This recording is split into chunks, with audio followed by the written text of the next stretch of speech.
The blood-red dawn painted the sky as Abigail Forrester's scream shattered the morning stillness. The massive grizzly bear rose on its hind legs not 20 yards from where she stood, frozen in terror among the tall pines. She'd been gathering wildflowers at the edge of Blackwater Creek when the beast emerged from the shadowy undergrowth, its dark eyes fixed upon her with predatory intent. Nebraska Territory. 1867, Abigail had always felt at home in these woods on the outskirts of Kearney. Ever since her family had settled here 3 years ago, fleeing the devastation of the Civil War, she'd found solace among the whispering pines and the gentle babbling of the creek. Her father had established a modest homestead just 2 miles from town, and at 22 years old, she was the only daughter among 4 brothers who now helped run their growing farm. This morning, like many others, she had risen before her family to collect herbs and wildflowers for her mother's remedies. Abigail's mother had taught her the healing properties of various plants, and the early morning hours were the perfect time to gather them while the dew still clung to their petals. She never expected to encounter a grizzly. The enormous bear dropped to all fours, huffing and pawing at the ground. Abigail's heart pounded so hard she thought it might burst from her chest. She had no weapon, nothing but the small basket of flowers that now tumbled from her trembling fingers. Her father had warned her about venturing too far into the woods alone, but she'd grown complacent in the relative safety of the area. The grizzly charged. Time slowed to an excruciating crawl. Abigail could see every detail of the massive beast, its powerful muscles rippling beneath thick brown fur, yellowed teeth bared in a terrifying snarl, claws digging into the soft earth as it barreled toward her. She knew she couldn't outrun it. All she could do was pray for a miracle as she stumbled backward, tripping over a fallen log and landing hard on her back. The thunderous crack of a rifle shot split the air. Then another, and a third. The bear faltered mid-charge, letting out a guttural roar before collapsing to the ground mere feet from where Abigail lay. Its massive body twitched once, twice, then went still, dark blood pooling beneath it. For several seconds, Abigail couldn't move, couldn't breathe. Then a man emerged from the tree line, rifle still raised, his eyes scanning the area for any further threats before settling on her. "Are you hurt, miss?" His voice was deep and steady, contrasting sharply with the racing of Abigail's heart. He approached cautiously, stepping between her and the fallen bear. Tall and broad-shouldered, he wore the practical attire of a frontiersman, worn leather boots, faded denim pants, and a cotton shirt beneath a weathered vest. A cowboy hat shaded his face, but as he drew nearer and extended his hand to help her up, Abigail could see his features clearly. He was perhaps 26 or 27, with a strong jawline covered in several days' worth of stubble, and the most intensely blue eyes she had ever seen. "I am not hurt," she managed to say, taking his offered hand. His grip was firm but gentle as he pulled her to her feet. "You saved my life. Just fortunate to be passing by at the right moment." He nodded toward the dead grizzly. "That's a big one. Shouldn't be this close to settled areas. Must be desperate for food."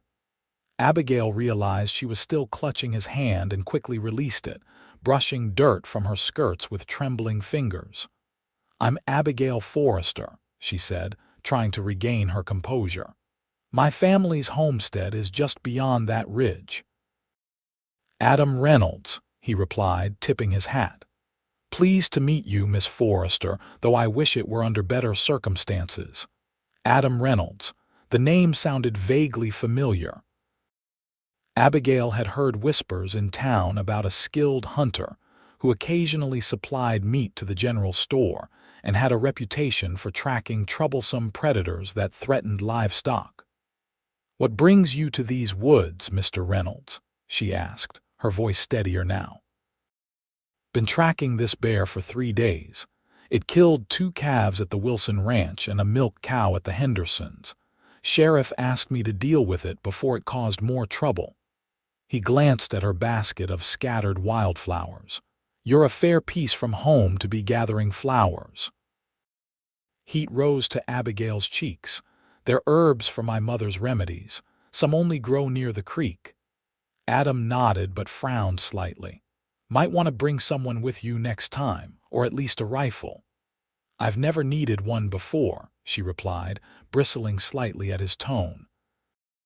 "And now you have." His gaze softened. "That was too close a call, Miss Forrester." Abigail couldn't argue with that. She looked at the massive bear carcass, its size even more intimidating now that she could observe it without fear. A shudder ran through her as she imagined what would have happened if Adam hadn't appeared when he did. "I should get you back home," Adam said, reloading his rifle. "Your family will be worried." "I can find my way," Abigail protested, though her legs still felt weak from the encounter. Adam's expression remained firm. "I'd feel better seeing you safely there. Besides, I should speak with your father about this bear. The territory's been seeing more predator activity lately, and folks should be aware." Abigail nodded, recognizing the wisdom in his words. As she gathered what remained of her herbs, Adam knelt beside the bear, examining it closely. "Looks half-starved," he muttered. "Strange for this time of year." He stood, reaching into his saddlebag and pulling out a knife. "Won't be a moment. What are you doing?" Abigail asked, watching as he approached the bear. "Taking proof for the sheriff and saving what's useful. The claws and pelt are valuable, and some folks use the fat for medicine." He worked quickly and efficiently, cutting away the beast's claws and placing them in a small leather pouch. "I'll come back for the rest later, or send someone from town."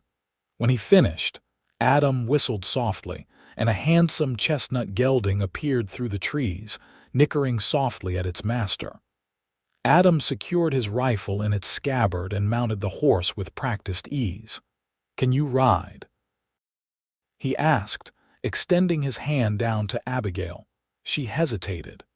Riding double with a stranger wasn't proper, even under these circumstances, but the thought of walking alone through the woods after her encounter with the bear overcame her reservations. "Yes," she answered, taking his hand. With one fluid motion, he pulled her up behind him. "Hold on," he instructed, and Abigail tentatively placed her hands at his waist, acutely aware of his solid presence before her. As they rode toward her family's homestead, Abigail directed him with occasional words, though Adam seemed to have a natural sense of direction. The morning sun filtered through the trees, casting dappled shadows across the forest floor. Birds resumed their songs, the forest returning to normal now that the threat had passed. "You're not from Kearney originally, are you, Mr. Reynolds?" Abigail asked, breaking the silence. "No, madam. Grew up in Missouri, came west after the war." "Which side?" The question slipped out before she could stop herself. Adam was quiet for a moment. "Union, though I don't much see the point in carrying those divisions forward. War's over." Abigail nodded, though he couldn't see her. "My family's from Virginia. We lost everything." She didn't elaborate further, and he didn't ask. They emerged from the woods to see the Forrester homestead spread before them, a sturdy 2-story house with a wide porch, a large barn, and several fenced fields where crops grew in neat rows. Smoke curled from the chimney, and figures moved about the yard, beginning the day's chores. One of those figures, her brother Benjamin, spotted them approaching and called out to the others.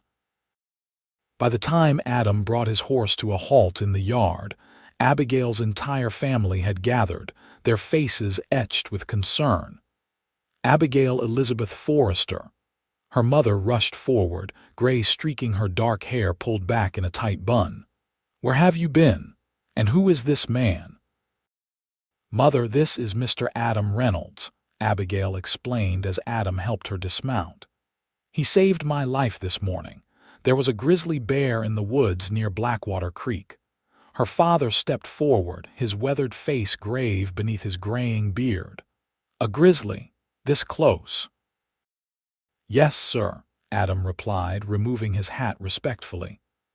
"A large male, probably 600 or 700 pounds. It charged your daughter, but I managed to bring it down before it reached her. Dear Lord." Mrs. Forrester pulled Abigail into a tight embrace. "You could have been killed." "But I wasn't, thanks to Mr. Reynolds," Abigail said, her eyes meeting Adam's over her mother's shoulder. Thomas Forrester extended his hand to Adam. "I'm in your debt, son. Anything I can do to repay you for saving my daughter, you need only ask. No payment necessary, Mr. Forrester. Just doing what anyone would." "Not anyone could have made those shots," Abigail said quietly. Her father nodded. "At least stay for breakfast. Martha sets a fine table, and it's the least we can offer." Adam hesitated, looking from Thomas to his horse and back again. "I should report to the sheriff about the bear, but I suppose it can wait an hour." "Excellent."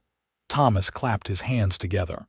"Benjamin, take Mr. Reynolds's horse to the barn and see that it's watered and fed."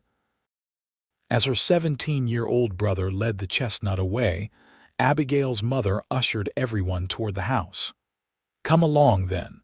The biscuits are just coming out of the oven." Inside, the Forrester home was modest but comfortable. A large table dominated the kitchen, set with simple earthenware dishes. Delicious aromas filled the air: fresh biscuits, fried ham, eggs, and strong coffee. Adam removed his hat and gunbelt, hanging them by the door as was proper, and took the seat offered to him at the table. Abigail's 3 brothers, Benjamin, Samuel, and John, joined them, each eyeing Adam with open curiosity.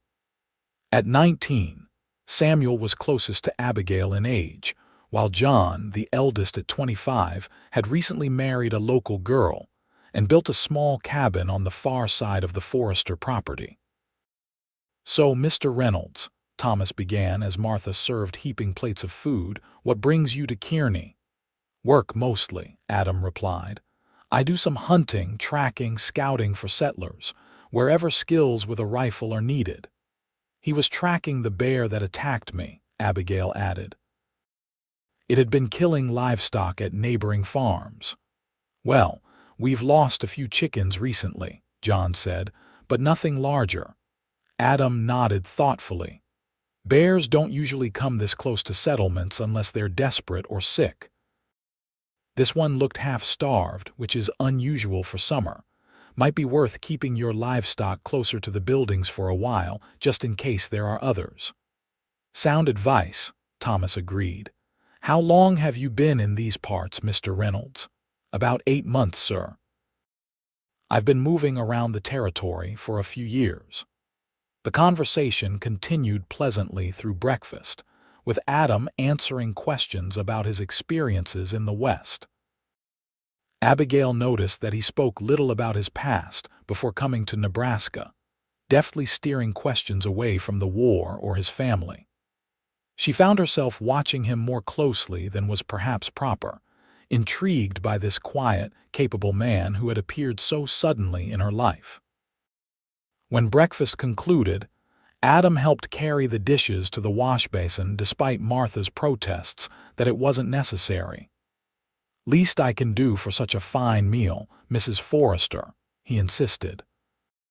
Thomas invited Adam to step outside, and Abigail followed, still shaken by her morning experience and reluctant to let her rescuer depart just yet. On the porch, her father lit his pipe, puffing thoughtfully. "Mr. Reynolds, I meant what I said about being in your debt." Not many men could have made that shot, and fewer still would have been in those woods at just the right moment. "Sometimes Providence works in mysterious ways, sir." Adam's gaze flickered briefly to Abigail. "Indeed it does. Listen, we're having a barn raising for the Watsons this Saturday." Their place burned down in that lightning storm last month. We could use another pair of strong hands if you're not otherwise engaged." "I'd be glad to help," Adam replied. "Excellent. It's about 5 miles north of town. Can't miss it, just follow the wagons." Benjamin brought Adam's horse around and the cowboy prepared to depart. He turned to Abigail, his expression serious. "Miss Forrester, I hope you'll be more cautious in your wanderings from now on." "I will," she promised. "And thank you again, Mr. Reynolds. I truly owe you my life." He nodded, a small smile softening his features. "Until Saturday, then." As he rode away, Abigail couldn't help but watch until he disappeared from sight. Her mother appeared beside her, a knowing look in her eyes. "He seems a decent sort," Martha observed, "though rather mysterious." "He saved my life, Mother. I think he's entitled to his privacy." "I suppose he is." Martha patted her daughter's arm. "Come help me with the washing, and you can tell me exactly what happened in those woods." For the remainder of the week, Abigail found her thoughts drifting frequently to Adam Reynolds. She mentioned the incident to her friend Clara when they met in town the following day, and was surprised when Clara immediately recognized the name. Adam Reynolds, the hunter. "Why, half the unmarried women in Kearney have set their caps for him," Clara exclaimed as they browsed fabric at the general store. "He's been here since winter, though he's often away tracking or hunting. He has a small cabin on the edge of town but hardly stays in it. Very private man, polite but keeps to himself. Mrs. Phillips at the boarding house says he takes most of his meals there when he's in town." "I see," Abigail replied, feigning nonchalance as she examined a bolt of blue calico. "Has he shown interest in any of these women?" Clara laughed. "Not that anyone's noticed. Sarah Miller practically threw herself at him at the spring social, and he was cordial but distant. Some say he left a sweetheart back east, others that he's still grieving a wife lost in the war. No one knows for certain." Abigail frowned, wondering which, if either, might be true. Not that it mattered to her, of course. Her interest was merely the natural curiosity one might have about a person who saved one's life. By Saturday, anticipation for seeing Adam again had grown embarrassingly strong. Abigail spent extra time preparing for the barn raising, selecting her second-best dress, a pale yellow cotton with delicate embroidery at the collar that her mother said brought out the gold flecks in her hazel eyes.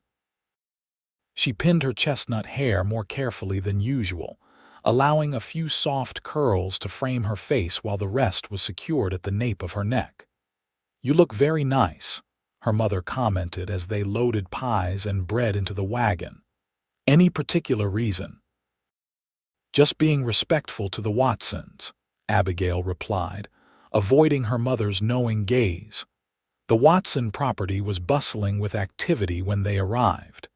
At least 30 men from surrounding farms and ranches had gathered, along with their families. Women were setting up long tables for the midday meal, while children darted about in impromptu games. The foundation and floor of the new barn were already in place, and stacks of lumber waited nearby. Abigail scanned the crowd, attempting to appear casual in her search. She spotted Adam among a group of men listening to Mr. Watson's instructions. He wore a clean shirt, his hat pushed back slightly on his head, revealing more of his face than she had seen before. The morning sun highlighted streaks of gold in his brown hair. As if sensing her gaze, Adam looked up. Their eyes met across the busy yard, and he nodded in acknowledgement, the corner of his mouth lifting in a brief smile that sent an inexplicable flutter through Abigail's chest. The work began in earnest, with teams of men raising the heavy timber frame. Adam worked alongside Abigail's brothers, his strength evident as he hefted beams into place. Despite the physical labor, he moved with a fluid grace that caught the attention of more than one young woman present. By midday, The basic structure of the barn stood proudly against the clear blue sky. The women called the men to eat, and everyone gathered around the tables laden with food. Abigail helped serve, ladling stew into bowls and passing out slices of bread. When Adam approached, she smiled. "You've been working hard, Mr. Reynolds. You must be hungry." "Famished," he admitted, taking the offered bowl. "Your family seems well respected here." "We've tried to be good neighbors," she replied, "though we're still considered newcomers by some. I know that feeling well." He hesitated, then added, "Would you care to walk after the meal?" "I'd like to hear more about Kearney from someone who knows it." Abigail glanced at her mother, who was busy serving but undoubtedly listening. "I would like that," she said, lowering her voice. "Meet me by the old oak once you've finished eating." 20 minutes later, they strolled away from the busy gathering, keeping within sight of the others but far enough away for private conversation. "How are you faring after your encounter with the bear?" Adam asked. "Better than I expected," Abigail admitted, "though I've had a few nightmares. And I haven't gone back to the creek alone." "Good. It's not wise to venture too far unaccompanied, especially now. You said there's been more predator activity lately. Why is that?" Adam frowned. "Hard to say. Some believe the railroad construction to the south is driving animals north. Others think the hunting pressure from settlers is pushing predators into new territories. Either way, it's making for unusual patterns." They walked in comfortable silence for a moment before Abigail gathered her courage. "May I ask you something personal, Mr. Reynolds?" He raised an eyebrow but nodded. "What brought you west after the war? Most men either went home or sought opportunities in the cities." Adam's pace slowed.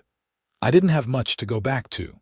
My parents died before the war and our farm was sold to pay debts. After 4 years of fighting, the quiet of these open spaces appealed to me." He glanced at her. "What about your family? Virginia to Nebraska is quite a change." "My father owned a large tobacco plantation near Richmond," Abigail explained. "It was burned during the war, along with our home. We lost everything except what we could carry. Father had a cousin in Kearney who wrote about opportunities here, so we came west to start over. It can't have been easy." "It wasn't," she acknowledged, "but in some ways it was freeing. We work harder now, but what we have is truly ours. And my brothers don't have to live with the expectations that come with inherited wealth and position." "And what about you? Do you miss your old life?" Abigail considered the question carefully. "I miss certain comforts and friends, but I don't miss the constraints. Here, I can be useful in ways that would have been considered improper back in Virginia society. Like gathering medicinal herbs in the woods at dawn." There was a teasing note in his voice that brought warmth to her cheeks. "Precisely," she laughed, "though perhaps with more caution now." Their conversation flowed easily as they circled back toward the barn raising. Adam shared stories of his travels through the territories, while Abigail told him about her family's adjustment to frontier life. By the time they rejoined the others, Abigail felt as though she'd known him much longer than a mere week. Work resumed on the barn, and by sunset, the structure was nearly complete. The women served a light supper as darkness fell, and lanterns were lit around the property, casting a warm glow over the gathering. Someone produced a fiddle, and impromptu dancing began on the packed earth of the yard. "May I have this dance, Miss Forrester?" Adam appeared at her side, hat in hand, his expression uncharacteristically uncertain. "I'd be delighted, Mr. Reynolds," she replied, placing her hand in his offered one. They joined the other couples in a lively reel, and Abigail discovered that Adam danced with the same quiet confidence he displayed in all things. His hand at her waist was respectful but firm, guiding her through the steps with surprising grace for a man who spent most of his time in the wilderness. "You dance well for a solitary hunter," she observed during a moment when the pattern brought them close. "My mother insisted I learn," he replied, a hint of nostalgia in his voice. "Said a gentleman should know how to dance properly, regardless of his station." She was right. As the evening progressed, they danced 2 more times, attracting knowing glances from those around them. Abigail was conscious of her mother's watchful eye, but found she didn't care. There was something about Adam that drew her: his quiet strength, his intelligence, the shadows of experience in his eyes that spoke of depths yet unexplored. When the time came to depart, Adam helped load the Forrester's wagon and assisted Abigail onto the seat beside her mother. "Will you be staying in town now?" Thomas asked him. "Or are you off tracking again?" "I'll be around for a while," Adam replied. "Sheriff mentioned some trouble with rustlers to the north that he might need help with." "Well, you're welcome at our table anytime," Martha said warmly. "Perhaps Sunday dinner tomorrow if you're not otherwise engaged." Abigail held her breath, waiting for his response. "I'd be honored, Mrs. Forrester," Adam said, his eyes finding Abigail's in the lantern light. "Wonderful. After church, then. Service ends at 11. Adam nodded. "I'll be there." As the wagon pulled away, Abigail glanced back to see Adam still standing where they'd left him, watching them go. Her heart beat a little faster at the thought of seeing him again so soon. The following morning, Abigail sat with her family in their usual pew at Kearney's small wooden church. When Adam slipped in just as the service was beginning, taking a seat near the back, she felt an inexplicable joy at his presence. He had clearly made an effort with his appearance. His hair was neatly trimmed, his face clean-shaven, and he wore what appeared to be his best shirt beneath a dark vest. After the service, several people approached Adam, including Clara's parents, who seemed eager to introduce their daughter. Abigail felt a twinge of something that might have been jealousy as she watched Clara smile up at him, but it dissipated when Adam politely excused himself to join the Forresters.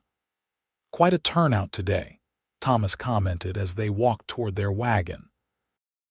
"Reverend Parker certainly has a way with a sermon." "Indeed," Adam agreed, falling into step beside Abigail. "Though I confess I'm more accustomed to worshiping under the open sky than within 4 walls." "God hears us wherever we are," Martha said approvingly. "But community worship has its own blessings." At the Forrester home, Sunday dinner was a more elaborate affair than usual. Martha had prepared a roast chicken with all the trimmings, and the conversation flowed easily around the table. Adam fit seamlessly into the family gathering, answering John's questions about tracking, discussing crop prospects with Thomas, and even drawing quiet Samuel into conversation about the finer points of rifle maintenance. After the meal, Thomas invited Adam to inspect some work being done on the barn, and Abigail's brothers tagged along, leaving her and her mother to clear the table. "He's a good man," Martha said as they washed dishes. "You could do worse." "Mother," Abigail protested, nearly dropping a plate. "I hardly know him, but you'd like to know him better." It wasn't a question. Abigail couldn't deny it. "Yes," she admitted softly. "I would." Martha smiled. "Then I suggest you find reasons for him to visit again. Men like that don't stay in one place long unless they have a reason to." When the men returned, Adam helped bring in firewood for the kitchen stove, then reluctantly announced he should be going. "I promised Sheriff Davis I'd meet him this afternoon," he explained to Thomas. As he prepared to leave, Abigail followed him onto the porch, aware of her mother's knowing gaze through the window but unable to let him depart without a word. "Thank you for coming today," she said.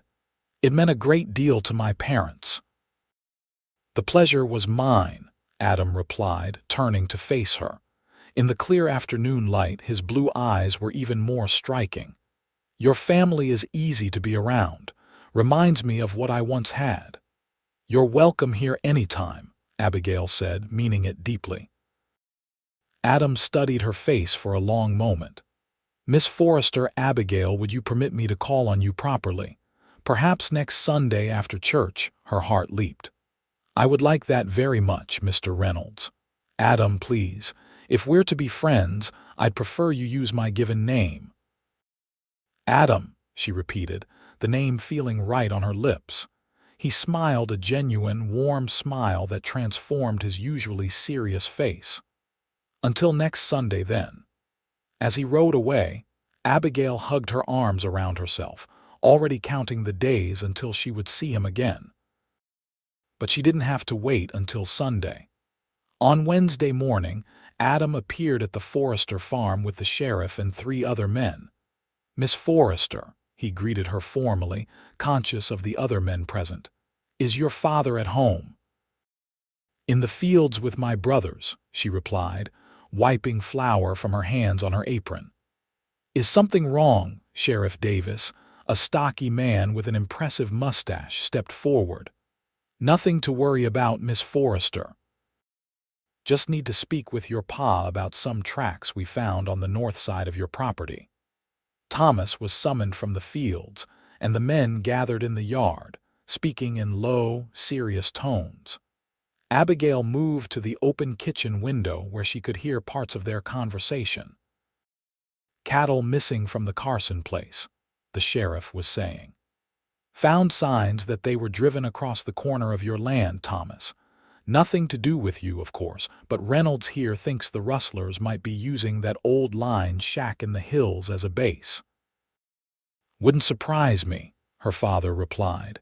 It's been abandoned since old Jenkins died last winter, remote enough to hide stolen stock before moving them on. We're putting together a posse to check it out, the sheriff continued. Thought you should know we'll be crossing your land, and we could use another good man or two. Thomas nodded.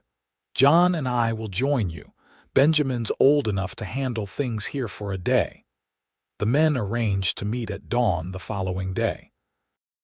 Before they left, Adam managed a private word with Abigail. Don't worry, he assured her. These rustlers usually avoid confrontation, but it's best your family stays close to the house until we return. Be careful, she said, her concern evident. Always am. His fingers brushed hers briefly as he turned to leave, the fleeting contact sending warmth up her arm. The next day passed with agonizing slowness. Abigail tried to focus on her chores, but her mind kept wandering to Adam and the others. What if the rustlers were more dangerous than expected? What if there was gunfire? The possibilities tormented her until late afternoon when the men finally returned. To her immense relief, Adam rode beside her father, both appearing unharmed. The sheriff and the others continued toward town while Thomas and John turned toward home, Adam accompanying them. What happened? Abigail asked as they dismounted in the yard. Found the rustlers' camp just as Adam suspected, her father explained, but they'd already moved on. Must have spotted us coming and fled. Left evidence behind, though Carson's brand on a piece of hide, some personal items. Sheriff thinks it's the same gang that's been working south of Kearney for months. At least no one was hurt, Abigail said, her eyes meeting Adam's. Thanks largely to Adam's tracking skills, Thomas added. Boy can read sign better than any Indian I've known. That evening, Adam stayed for supper at the Forresters' insistence.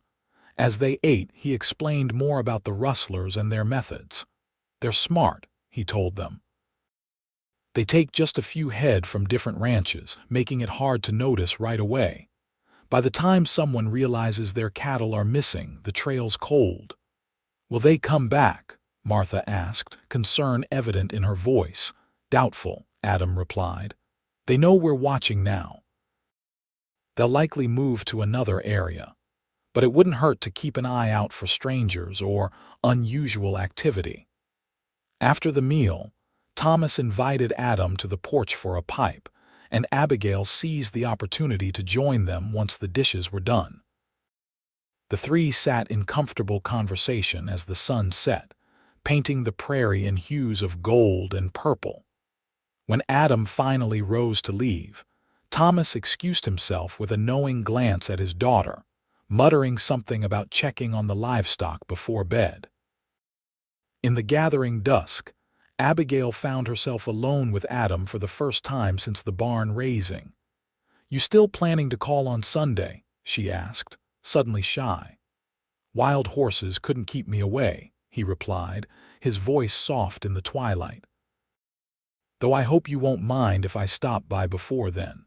Sheriffs asked me to keep an eye on the surrounding properties for a few days, just as a precaution."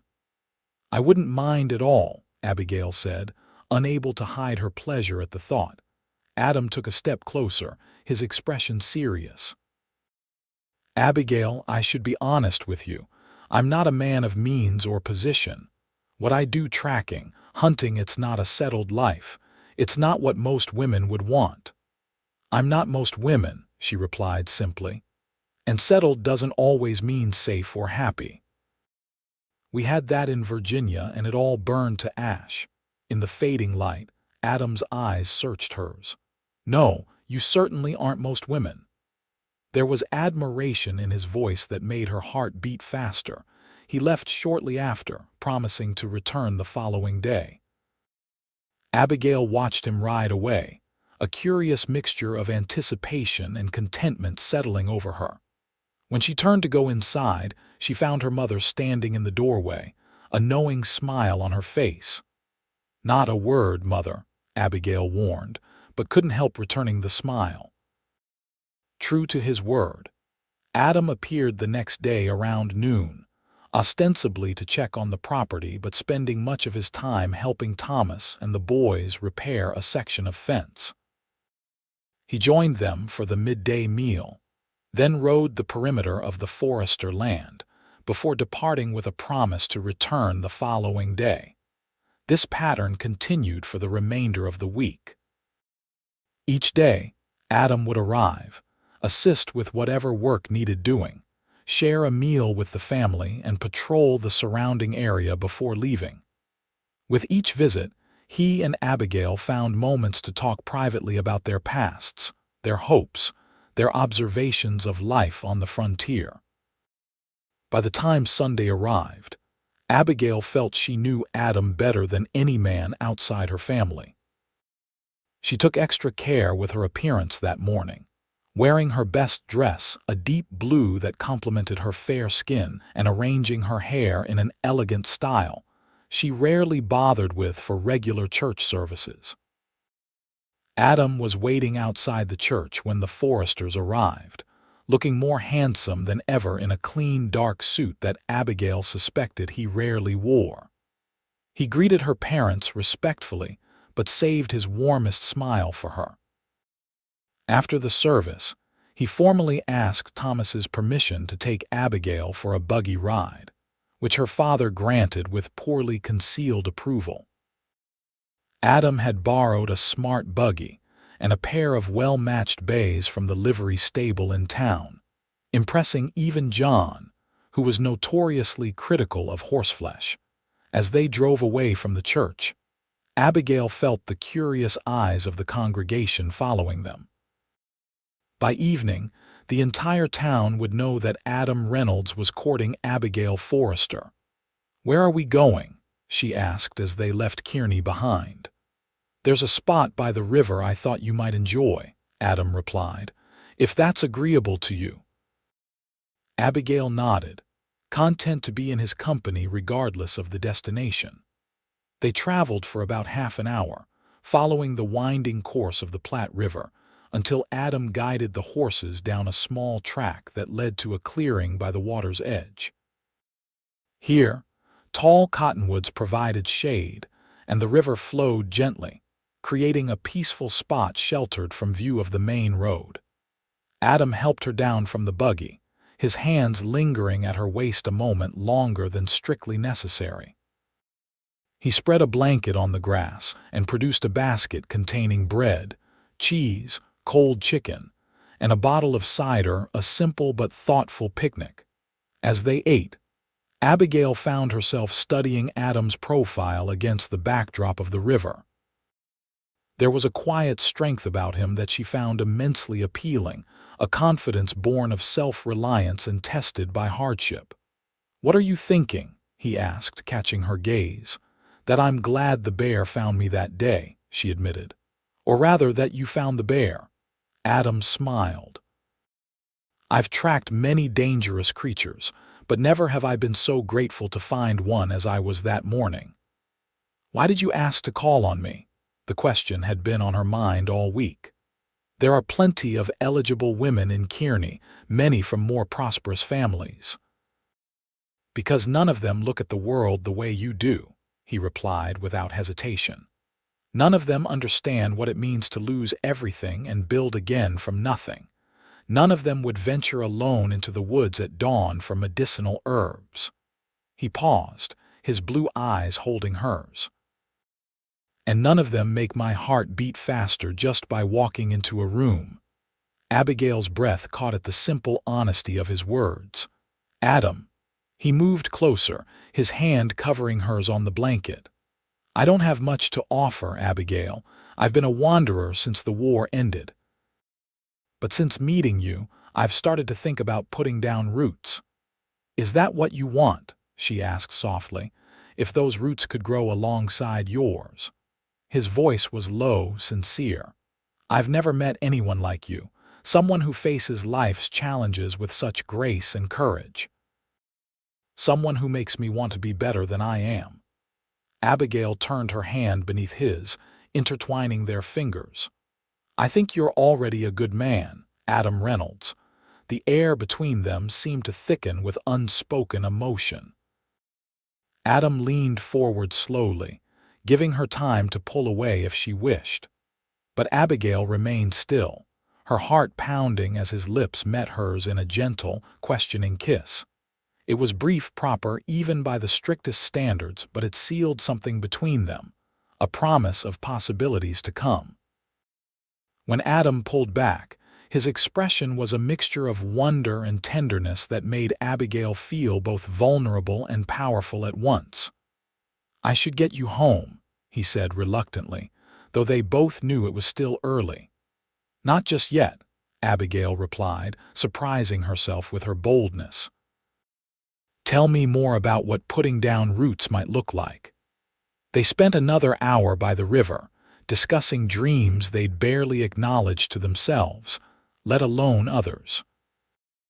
Adam spoke of possibly buying land, building a home, perhaps even starting a business in town that would allow him to use his knowledge of the territory while maintaining a more settled life. Abigail shared her hopes of continuing her mother's healing work, perhaps formally studying medicine someday if the opportunity arose. By the time they returned to the Forrester farm, something fundamental had changed between them. What had begun as attraction and mutual respect had deepened into something more significant, a partnership of minds and hearts that both recognized, even if neither was quite ready to name it. As summer progressed into early autumn, Adam became a regular presence at the Forrester home. He continued to take tracking jobs, but increasingly found reasons to remain near Kearney. He assisted Thomas with the harvest, helped John build a proper crib for his first child due in December, and spent many evenings on the Forresters' porch, engaged in conversation with the family or simply sitting quietly beside Abigail. Their courtship progressed with a natural ease that surprised them both. Adam's initial caution gave way to open affection, while Abigail's reserved nature blossomed in the warmth of his attention. They were seldom demonstrative in public, a brushing of hands, a meaningful glance, but those who knew them well could see the depth of feeling between them. In late September, Adam approached Thomas formally. "I'd like your blessing to ask for Abigail's hand," he said as the two men inspected a new plow Thomas was considering purchasing. Thomas studied the younger man thoughtfully. "You love my daughter more than I thought possible," Adam admitted. "She's changed everything for me." "And what can you offer her? Forgive my bluntness, son, but a father must ask." Adam nodded, having anticipated the question. "I've purchased land 80 acres north of town with good water access and timber. The deed was finalized yesterday. I've been saving for years, never having much reason to spend what I earned." He paused. "I've also accepted Sheriff Davis's offer to become a deputy. It's steady work that will allow me to use my skills while staying close to home." Thomas raised his eyebrows, clearly impressed by these developments. "You've been planning this for some time." "Since the day by the river," Adam confirmed. "I wanted to have something solid to offer before speaking to either of you." After a moment's consideration, Thomas extended his hand. "You have my blessing, though I suspect you already have Abigail's heart, with or without my approval." Adam's relief was palpable as he shook his future father-in-law's hand. "Thank you, sir. I promise to cherish and protect her always. See that you do." Thomas's gruff tone couldn't disguise his approval. That evening, Adam asked Abigail to walk with him after supper, leading her to a small rise overlooking the Forrester property. The harvest moon hung low in the sky, casting everything in a golden glow. "I have something to show you," Adam said, reaching into his pocket and producing a folded document. "It's not quite as romantic as I'd hoped, but—" Curious, Abigail unfolded the paper and squinted to read it in the moonlight. It was a land deed with Adam's name clearly stated as the owner. "You bought land?" she asked, looking up at him. 80 acres, he confirmed. "With a creek running through the northern section and enough timber for building. It's about 3 miles from your family's place, close enough for regular visits but far enough for—" He hesitated, suddenly nervous. "For us to have our own home, if you want that." Abigail's heart began to race as she realized what he was saying. "Adam." He took her hands in his, the deed fluttering to the ground between them as he dropped to one knee. "Abigail Forrester, I never expected to find you. I'd resigned myself to a solitary life, moving from place to place without putting down roots. But from the moment I saw you in those woods, something changed. You've given me a reason to stay, to build, to imagine a future beyond the next horizon." His voice grew thick with emotion. "I love you. Will you do me the extraordinary honor of becoming my wife?" Tears filled Abigail's eyes as joy bloomed in her chest. "Yes," she whispered, then louder. "Yes, Adam, I will marry you." He rose and pulled her into his arms, his kiss conveying all the love and promise contained in their agreement. When they finally parted, both were breathing heavily, their foreheads pressed together as they savored the moment. "I should have brought a ring," Adam murmured. "This is better," Abigail assured him, bending to retrieve the deed. "This is our future." They returned to the house hand in hand to share their news. Martha immediately dissolved into happy tears, while Thomas pretended surprise at the announcement, fooling no one. Abigail's brothers offered congratulations, Benjamin teasing that he'd known it would happen from the first time Adam had joined them for dinner. "When will the wedding be?" Martha asked, already mentally planning. Abigail looked to Adam, who squeezed her hand. "We were thinking before winter sets in," he said. "I'd like to have the house built before the heavy snows so we can start our life together properly." "November, then," Martha decided. "That gives us just enough time to prepare everything. Nothing elaborate, of course, but proper." Plans were quickly set in motion.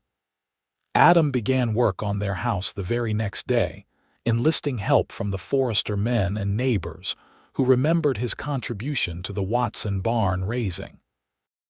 The structure took shape rapidly, a modest but solid 2-room cabin with space to expand as their family grew. Abigail, meanwhile, worked with her mother on her trousseau, sewing linens and quilts for their new home. She also spent time with Adam on his land, helping to decide where the garden would be planted come spring and which trees should remain for shade and windbreak. As they worked side by side one golden October afternoon, Adam paused, leaning on his axe as he watched Abigail mark out the dimensions of her future herb garden. "I never thought I'd have this," he said quietly. Abigail straightened, brushing dirt from her hands. "Have what?" "A place that's mine, a purpose beyond just surviving, someone to build a life with." He gestured to the half-finished cabin and the land surrounding it. "All of this." Abigail crossed to him, placing her hand on his cheek. "You deserve it, Adam, all of it and more." He turned his face to kiss her palm. "That bear was the luckiest thing that ever happened to me. To us," she corrected, smiling, "though I'd prefer not to repeat the experience." "No," he agreed with a laugh. "Once was quite enough." Their wedding day dawned clear and cool November 12, 1867. The ceremony was held in Kearney's small church, packed to capacity with well-wishers. Abigail wore a dress of ivory silk that Martha had painstakingly remade from her own wedding gown, with lace at the collar and cuffs that had once belonged to her grandmother. Adam stood tall at the altar in a new suit, his expression transforming from nervousness to awe as Abigail walked toward him on her father's arm. When Thomas placed her hand in Adam's, both bride and groom felt the significance of the moment, not just the joining of their lives, but the culmination of a journey neither had expected to make. "Dearly beloved," Reverend Parker began, his voice carrying through the hushed church, "we are gathered here today in the sight of God to join this man and this woman in holy matrimony." The vows were simple and heartfelt. Adam's voice remained steady as he promised to love, honor, and cherish Abigail all the days of his life. Abigail's voice trembled slightly with emotion as she made the same promises in return, when the Reverend pronounced them husband and wife. Adam's kiss was brief but tender, mindful of their audience yet conveying the depth of his feelings. As they turned to face the congregation as Mr. and Mrs. Reynolds, Abigail caught sight of her mother dabbing at tears and her father standing straight and proud, his own eyes suspiciously bright. The celebration that followed at the Forrester farm was joyous and relaxed. Neighbors and friends had contributed food and drink, musicians played lively tunes, and children darted about enjoying the festive atmosphere. As tradition dictated, Adam and Abigail opened the dancing, moving together with a natural harmony that spoke of their growing connection.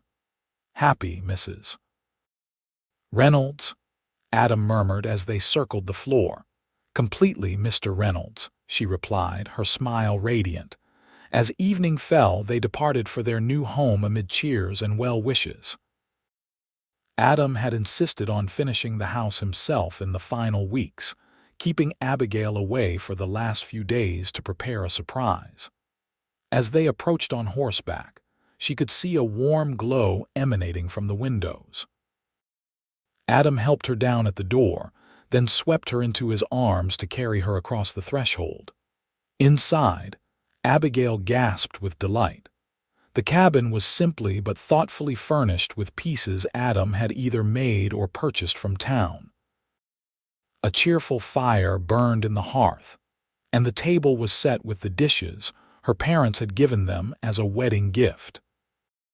But what brought tears to her eyes were the small, personal touches: wildflowers in a vase on the table, the last of the season, preserved carefully, a rocking chair by the fire, and bookshelves built into the wall, already filled with her favorite volumes from home and new ones Adam had purchased on his last trip to Omaha.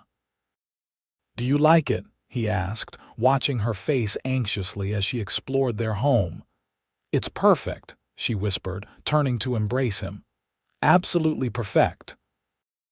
Later that night, as they lay together in the quiet intimacy of their marriage bed, Abigail rested her head on Adam's chest, listening to the steady beat of his heart. "I never imagined my life would take this turn," she said softly. "When we left Virginia, I thought we were leaving everything good behind. And now—" His fingers trailed gently through her hair, loosened from its pins and flowing across the pillow. "Now I know we were moving toward something better." She raised herself on one elbow to look into his eyes. "Toward you." Adam pulled her down for a kiss that deepened with passionate intensity. "I love you, Abigail Reynolds," he murmured against her lips, "more than I have words to express." "Then show me," she whispered, and he did, their bodies learning each other's rhythms in the ancient dance of marriage. Winter settled over the Nebraska prairie, blanketing the landscape in white. For Adam and Abigail, the cold months were a time of cozy intimacy as they established routines in their new home. Adam's duties as deputy kept him busy, but allowed him to return each evening, while Abigail divided her time between household tasks and assisting her mother with local births and illnesses. In their small cabin, they created a haven of warmth and love. Evenings were spent reading aloud by the fire, planning improvements to the house and land come spring, or simply talking about their days. They learned each other's habits and preferences, navigating the occasional disagreement with increasing skill, and always finding their way back to harmony. As Christmas approached, they prepared to host both their families, the Forresters and Adam's aunt and cousin from Missouri, his only living relatives, who had accepted their invitation to visit. Abigail baked and cleaned tirelessly, while Adam added a temporary extension to their table and constructed extra chairs. The holiday gathering was a resounding success, the small cabin filled with laughter, conversation, and the delicious aromas of Abigail's cooking. Watching her husband interact with her brothers and charm her mother with his attentiveness, Abigail felt a profound contentment. This was family, not the formal, status-conscious gatherings of her Virginia youth, but something warmer and more genuine. Winter gradually yielded to spring, and with the thawing earth came news that brought fresh joy to the Reynolds household. In late March, after several days of feeling unwell, Abigail confirmed what she had begun to suspect. She waited until Adam returned from town that evening, watching as he removed his gun belt and hung his hat by the door, the ritual that signaled his transition from deputy to husband. When he turned to greet her, she simply stood in the center of their home, hands clasped over her still flat stomach, her eyes shining with secret knowledge. Adam crossed to her, concern in his expression. "What is it? Are you still feeling poorly?" "Not poorly," she replied, taking his hand and placing it where their child grew. "Just expecting." For a moment he didn't comprehend. Then understanding dawned, his eyes widening with wonder. "A baby, we're having a baby," Abigail nodded, tears of happiness gathering in her eyes. "In October, according to my calculations." Adam let out a joyous laugh, lifting her off her feet and spinning her in a circle before hastily setting her down again. "Forgive me should I not do that. I don't want to harm either of you." "We're not that fragile," she assured him, laughing at his sudden caution. "At least not yet." He placed both hands on her stomach reverently. "A child," he whispered. "Our child." "Are you pleased?" she asked, though his reaction had already answered the question. "Pleased doesn't begin to describe it." He kissed her deeply, then dropped to his knees before her, pressing his lips to her stomach through her dress. "Hello, little one," he murmured. "Your mother and I are very eager to meet you." The following months brought changes both to Abigail's body and to their home. Adam worked tirelessly to add a proper bedroom to the cabin, insisting that their child deserved space of its own, even if it would be some time before it was needed. He also began construction on a lean-to workshop, where he could pursue his newfound interest in woodworking without disturbing the household. Abigail's pregnancy progressed smoothly, though the summer heat proved challenging. She continued to assist her mother with medicinal work when possible, collecting and preparing herbs for remedies and attending straightforward births as her own condition permitted. By September, with the harvest in full swing and her due date approaching, Abigail's thoughts turned increasingly to the coming labor. Though she had assisted at many births, the prospect of her own was both familiar and frightening. Adam sensed her anxiety and was unfailingly supportive, ensuring she rested adequately and arranging for her mother to stay with them when the time came. The baby, however, had its own schedule. On a crisp October morning, while Adam was checking their small herd of cattle in the south pasture, Abigail's water broke. She managed to send their young neighbor, 12-year-old Elijah Watson, to fetch Adam and her mother before the contractions became too intense. Adam arrived first, having ridden at breakneck speed upon receiving the message. He found Abigail pacing the bedroom, breathing through contractions that were already coming close together. "The baby's eager to meet us," she managed between pains, gripping his hands tightly. "Just like its father," Adam replied, trying to mask his concern with humor. "Always rushing into things." Martha arrived shortly after, taking charge with practiced efficiency. She examined Abigail and announced that the birth was progressing rapidly. "This little one isn't waiting," she declared. "Adam, I need clean cloths and hot water. Then make yourself useful or get out from underfoot." Adam chose the former, remaining at Abigail's side throughout her labor, supporting her through each contraction, wiping her brow and murmuring encouragement. His calm presence anchored her through the mounting pain and exhaustion.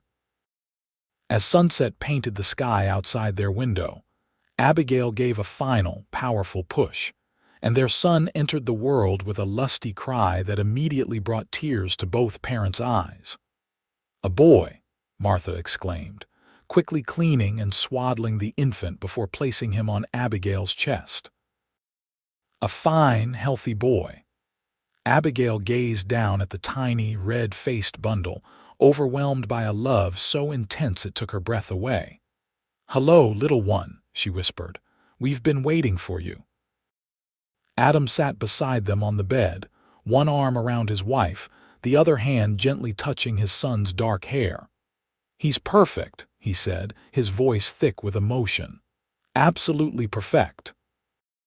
They named him Thomas James Reynolds Thomas for Abigail's father, and James for Adam's father who had died before the war. At 8 pounds, with a shock of dark hair and blue eyes that both parents hoped would remain so, he was indeed perfect in their eyes. The first weeks of parenthood were a blur of exhaustion, joy, and adjustment. Adam took time away from his deputy duties to help, proving himself an adept father who didn't hesitate to change diapers or walk the floor with a fussing infant. Abigail recovered quickly, her body's strength surprising even her mother, who commented that frontier life had clearly been good for her. By Christmas, they had settled into a new normal. Thomas, or TJ, as Adam had taken to calling him, was a generally contented baby who slept reasonably well and thrived on his mother's milk. The cabin, decorated with pine boughs and candles for the holiday, felt even more like home with the addition of their son. On Christmas Eve, as they sat before the fire with TJ sleeping peacefully in his cradle nearby, Adam presented Abigail with a small box. "What's this?" she asked, surprised. They had agreed to keep gifts simple that year, focusing instead on celebrating their son's first Christmas. "Something I've been working on," Adam replied, watching expectantly as she opened it. Inside lay a delicate wooden locket on a thin leather cord. When Abigail opened it, she found a tiny, exquisitely carved bear on one side and a miniature rifle on the other. "To remember how we began," Adam explained softly, "how everything changed in those woods." Tears filled Abigail's eyes as she fastened the locket around her neck. "It's beautiful, Adam. Did you carve this yourself?" He nodded, looking pleased at her reaction. "Been practicing?" "Sheriff Davis's wife says I have a talent for it. Thinks I could sell pieces in town if I wanted." "She's right," Abigail said, admiring the detailed craftsmanship. "This is truly skilled work." "I've been thinking," Adam said, taking her hand, "that maybe the deputy position could be temporary. Between the land, the cattle, and perhaps some woodworking, we might build something more. Ours." Abigail understood what he wasn't saying directly, that despite adapting well to more settled life, part of him still chafed at the constraints of working for others. The woodworking gave him an outlet for his creativity and independence, just as her herbal medicine work did for her. "I think that sounds wonderful," she replied. "We'll find our way together." Adam pulled her closer, his arm around her shoulders as they gazed at their sleeping son. "Together," he agreed. "The three of us." As the new year of 1869 unfolded, the Reynolds family flourished. Adam continued his deputy work, but increasingly devoted time to woodworking, creating pieces for their home and eventually taking commissions from townsfolk impressed by his craftsmanship. Abigail's reputation as a skilled herbalist and midwife grew, bringing a steady stream of patients to their door and occasional calls to attend births in town or at distant farms. TJ grew into a sturdy, curious toddler with his father's blue eyes and his mother's quick smile. His first steps were taken in the garden Abigail had established, his small hands reaching for a butterfly that had caught his attention. His first word, "Pa," brought such pride to Adam's face that Abigail wished she could have captured the moment forever. The spring of 1870 brought two significant developments to their lives. First, Adam officially resigned his deputy position to focus on their growing homestead and his increasingly successful woodworking business. Sheriff Davis accepted the resignation with understanding, commenting that Adam had paid his dues to civilization and earned the right to choose his own path. The second development became apparent in April, when Abigail realized that familiar symptoms had returned: the morning queasiness, the tender breasts, the bone-deep fatigue that signaled new life growing within her. This time, she shared her suspicion with Adam immediately, both of them excited at the prospect of giving TJ a sibling. Their daughter, Sarah Elizabeth Reynolds, arrived on a stormy November night in 1870, with Adam once again at Abigail's side throughout the labor. Unlike her brother's rapid entry into the world, Sarah took her time, the labor stretching to nearly 20 hours before she finally made her appearance, small but strong, with a lusty cry that belied her 6-pound frame. "She has your determination," Adam commented as he held his daughter for the first time, her tiny fist wrapped around his finger. "Heaven help us when she's older."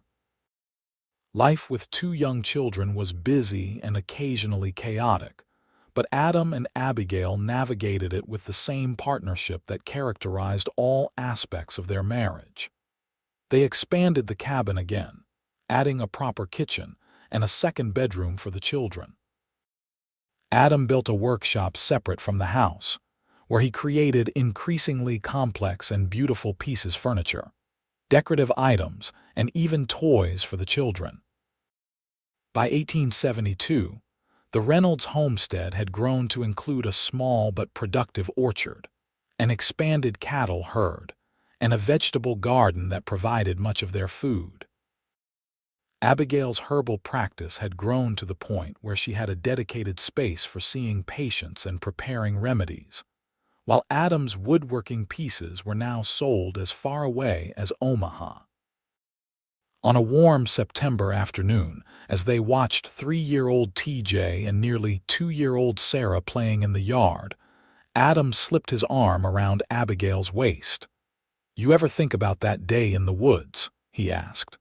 "How differently things might have gone?"